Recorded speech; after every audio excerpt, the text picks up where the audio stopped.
তো আমাদের বাড়িতে এখন একটা নতুন বেড আসছে, আর সেটা এখন টলিতে করে নিচে আসছে।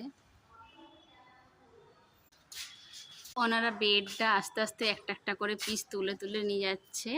তো আমি এবার রুমে যাব আর বেডটা ফিটিংস হবে সেটাও দেখাবো। এসব জিনিসপত্র বের করা আছে, এই যে খাটের নিচে এগুলো সব ছিল। তো এখন খাটটা ফিটিংস হচ্ছে, সেটাই দেখাবো। খাটটা এখন রেখে গেছে, তো এটা এখন পাখা আরেকবার পালিশ করেছে আমাদের বাড়িতে আসার পরে। আর এদিকে পাখা চলছে। এটা এখন 11টার মতো বাজে, তো সন্ধ্যা 7টা পর্যন্ত এখন পাখা দিয়ে রাখা হবে, তারপর আমরা জিনিসপত্র ভর্তি করব। এই যে, তো এটা নতুন খাট কিছু না, এটা আগের যে বেডটা ছিল সেটারই এই পেছন পজিশনটা বাড়ানো হয়েছে 2 ফুট, আর বাকিটা পালিশ করা হয়েছে।